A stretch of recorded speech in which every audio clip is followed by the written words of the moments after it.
No one in the room thought they were witnessing a secret. It was supposed to be just another recording night for Elvis Presley. The studio lights were warm, the microphones were ready, and the musicians were quietly preparing their instruments. For the engineers and producers working that evening, it looked like a routine session, the kind they had seen many times before. But years later, people would remember that night very differently, because sometime during those quiet hours inside the studio, a song was recorded, and then quietly buried. The story begins on a calm evening when the recording studio was almost empty compared to the massive concert halls where Elvis usually performed. Outside, the city continued its normal rhythm. Cars passing through dim streets, neon lights glowing softly, people living their ordinary lives. Inside the studio, however, something unusual was about to happen. The producers expected energy, charisma, and the powerful voice that had made Elvis famous across the world. But when Elvis walked into the room that night, something about him felt different. Not dramatic, not alarming, just quieter. One of the musicians later recalled that Elvis didn't enter the room with his usual playful confidence. Instead, he moved slowly toward the microphone, almost as if he had been thinking deeply about something long before he arrived. No one asked questions. In a recording studio, silence often means the artist is preparing. The sound engineer adjusted the levels while the band members softly tuned their instruments. A gentle hum filled the room as equipment warmed up. Everything was normal, except for the atmosphere. Elvis stood still in front of the microphone, looking down at a sheet of lyrics placed on a stand. He read the words once, then again, and then he closed his eyes for a moment, as if the song meant more to him than anyone in the room realized. Finally, he nodded slightly toward the control room. That was the signal. The tape machine began to spin. The red recording light turned on, and the room fell completely silent. When Elvis began to sing, the change in the room was immediate. His voice wasn't loud or dramatic, the way audiences were used to hearing it on stage. Instead, it was softer, deeper, almost fragile. The musicians followed carefully, playing gently behind him, as if they understood that this song required something different. Even the sound engineer leaned forward in his chair, listening more closely than usual. Because something about the performance felt unusually personal. The lyrics sounded less like entertainment and more like a confession. A few people in the studio exchanged quiet glances. They had worked with Elvis long enough to recognize when he was simply performing and when he was revealing something real. And that night, he wasn't just singing, he was remembering something. The song continued, each verse heavier than the last. Elvis rarely looked up from the lyrics, yet his voice carried an emotion that filled every corner of the studio. No dramatic gestures, no stage energy, just a man and a microphone, sharing something that almost felt private. When the final note faded, no one moved. The room stayed silent for several seconds longer than usual. Finally, the tape machine stopped spinning. The recording was finished. Someone in the control room quietly said, "That might be one of the best things you've ever done." Elvis didn't smile. He didn't celebrate. Instead, he looked down at the floor, thinking. Then he walked slowly toward the control room window and asked a question that confused everyone in the studio. "Can we erase that?" The room froze. The producer thought Elvis was joking. "Erase it?" he asked carefully. "Why would we erase it?" Elvis remained calm, but his expression had changed. "Because that one wasn't meant for the world," he replied quietly. The musicians looked at each other. No one understood what he meant. The song sounded powerful, emotional, even beautiful. It could easily become a major release, but Elvis shook his head slightly, almost as if answering a question no one had asked out loud. "Some songs," he said softly, "are just meant to stay in the room where they were born." For a moment, the producer hesitated. Artists sometimes second-guess their work, but this felt different. Elvis wasn't unsure about the song. He simply didn't want anyone else to hear it. Finally, the tape operator removed the reel and placed it carefully inside a storage box instead of destroying it. The recording wasn't erased, but it wasn't released either. It was locked away, and that decision created a mystery that would quietly follow Elvis for decades. because somewhere in that studio archive, a tape existed containing a song the world had never heard, a song recorded by Elvis Presley himself, and then hidden from everyone who loved his music. And the most intriguing question remained unanswered. What was in that song that made Elvis decide the world should never hear it? The people who were there that night would remember his voice. They would remember the silence after the final note. But most of all, they would remember the moment the tape was taken away, and the feeling that they had just witnessed something history was never supposed to hear. And that was only the beginning of the mystery. The tape was not erased that night, but it was never played again inside the studio. After the session ended, the reel containing the mysterious recording by Elvis Presley was placed inside a plain storage box and quietly moved into the studio archives. No announcement, no discussion, just silence. For the musicians and engineers who had been there, the moment felt strange. In their experience, artists sometimes rejected songs because they didn't like the performance or the arrangement, but that night had been different. Everyone in the room knew the recording had been powerful. Elvis himself had sung it with an emotion they rarely heard during ordinary sessions, and yet he was the one who asked to hide it. In the days that followed, curiosity slowly spread among the people who worked in the studio. No one dared question Elvis directly, but whispers began to circulate. Some believed the lyrics were simply too personal. Others thought the song revealed something about his life that he wasn't ready to share with the public. The truth, however, remained locked inside that tape. One of the sound engineers later admitted that he couldn't stop thinking about the recording. He had worked with Elvis long enough to recognize when a song carried real emotional weight, and that one certainly had. The melody was simple, almost quiet, but the words seemed to carry a story hidden between the lines. During the recording, the engineer had been listening carefully through his headphones. A few phrases from the lyrics stayed in his mind long after the session ended. The song spoke about memories that refused to fade, about a promise that had been lost somewhere in time, and about the strange loneliness that sometimes follows success. It didn't sound like a typical Elvis hit. It sounded more like a private reflection, the kind of song someone might write late at night when the world is silent and the past feels very close. That was what made the mystery deeper. Elvis Presley was known for powerful performances, energetic stage presence, and music that excited huge crowds. But this song felt different. It was slower, softer, and far more intimate than the songs people expected from him. One of the musicians later described it as the most honest voice he had ever heard from Elvis. And that honesty might have been exactly why it was hidden. A few weeks after the recording session, a producer quietly asked Elvis about the song again. He didn't pressure him. He simply mentioned that the recording was still sitting in the archive and that it could become something special if released. Elvis listened patiently, then shook his head. His answer was calm but firm. "Some songs are meant for the stage," he said, "and some songs are meant for the heart. That one belongs to the heart." The producer didn't argue after that. In the music industry, artists sometimes protect certain songs because they feel too personal. But with Elvis, the decision felt more mysterious because he had already recorded it. The emotion had already been captured on tape. The only thing he refused to do was share it with the world. Over time, the story of the hidden recording became something of a quiet legend among a few people inside the studio. They didn't talk about it publicly, but the memory remained. A powerful song existed somewhere in the archive, locked away because Elvis himself had decided it should remain private. Years later, one of the technicians who had been present during that recording session tried to recall the lyrics from memory.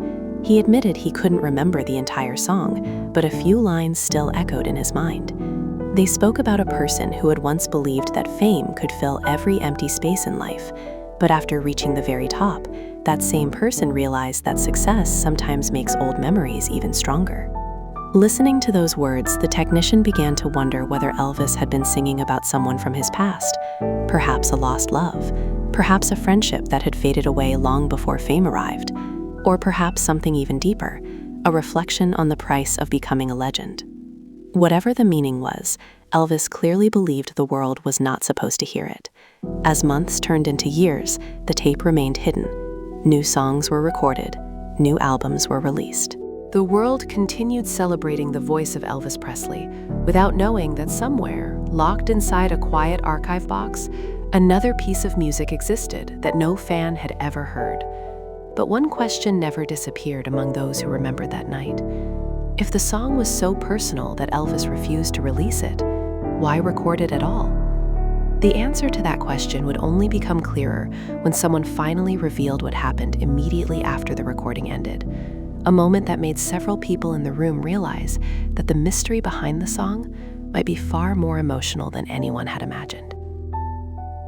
For years, the story of the hidden song remained little more than a quiet rumor among the few people who had been inside that studio. The world continued celebrating the music of Elvis Presley, without knowing that somewhere in the archives, a recording existed that he had personally asked to keep secret. But those who were present that night remembered something else about the session, something that made the mystery even deeper. It wasn't just the song itself that felt unusual. It was what happened immediately after the final note faded. When the tape stopped spinning, the musicians expected Elvis to do what he normally did after a successful take. Usually, he would smile, joke with the band, maybe suggest a small change before recording another version. But that night, he did none of those things. Instead, he stood perfectly still in front of the microphone, his head slightly lowered, as if he was still inside the world of the song he had just sung. The room remained silent longer than usual. Finally, Elvis stepped away from the microphone and slowly walked toward the control room window. The producer gave him an encouraging nod, the kind people give when they know something special has just been recorded.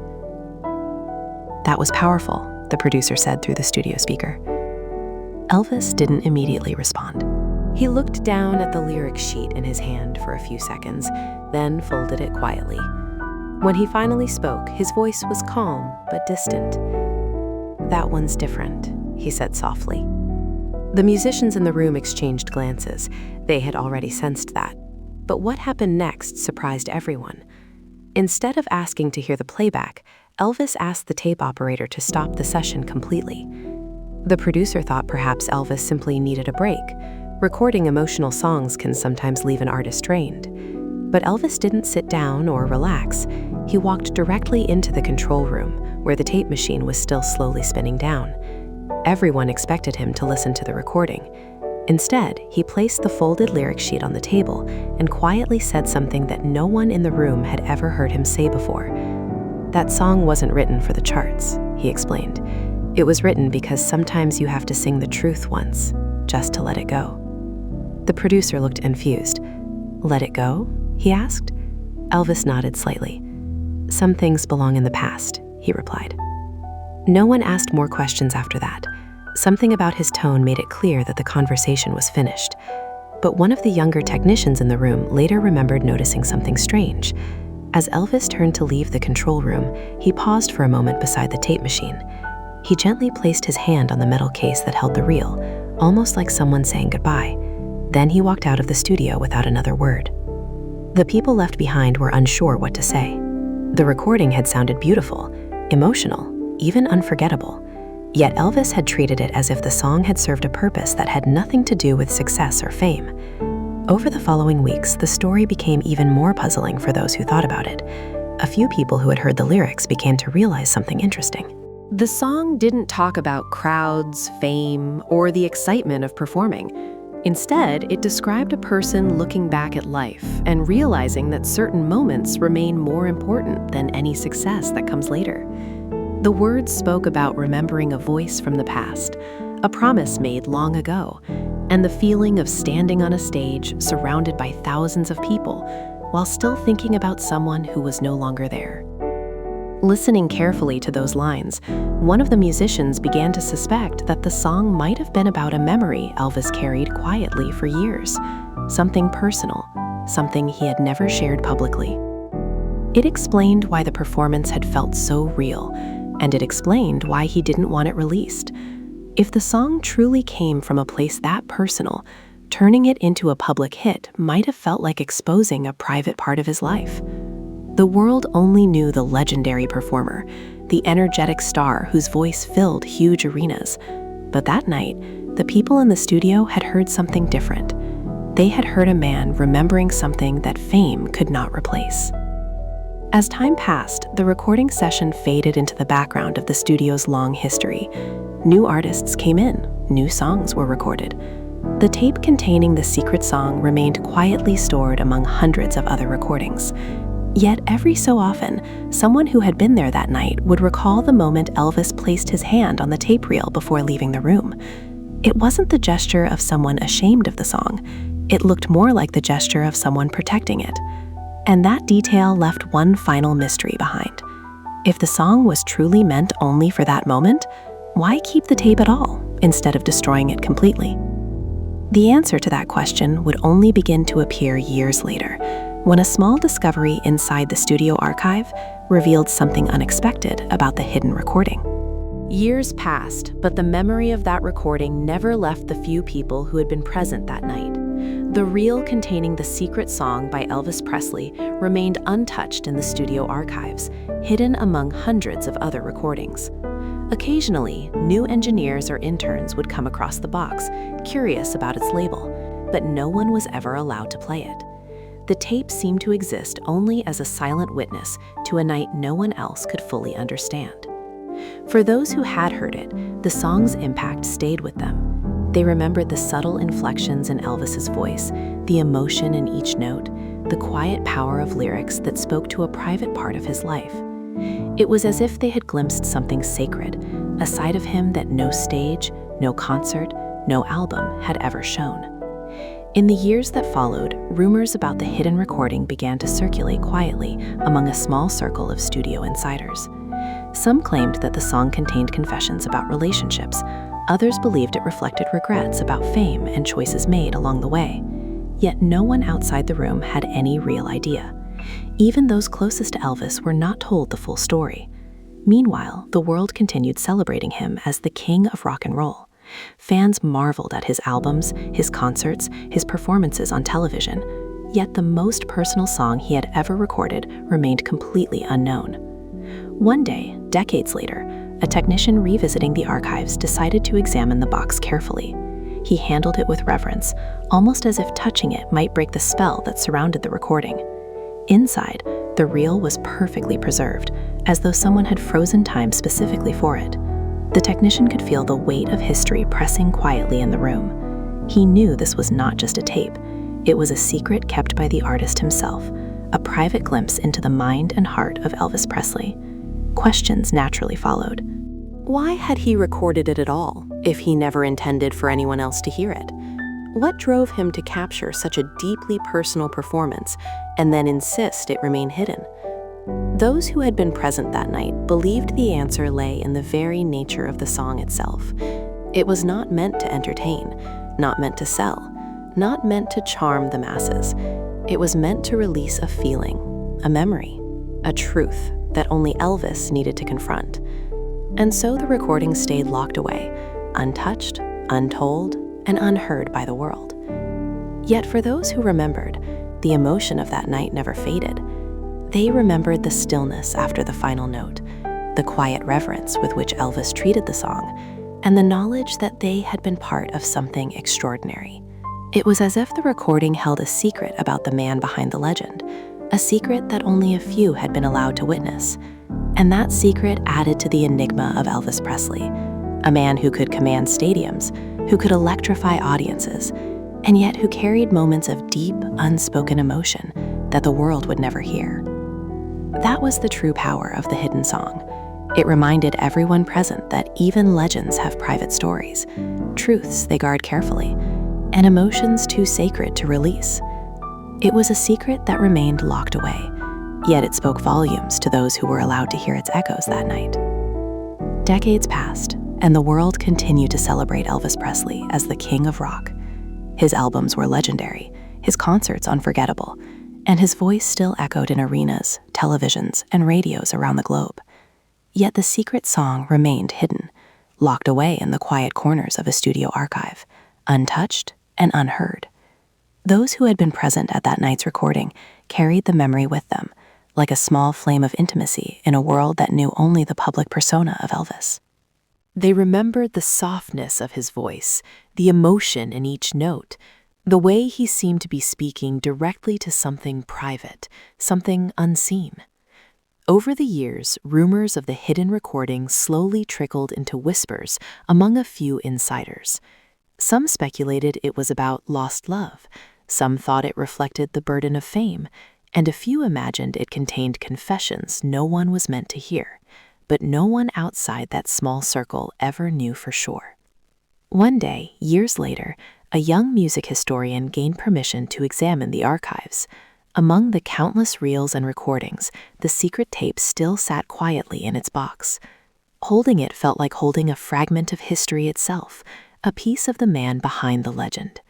Yet even with access to the reel, no one dared to play it.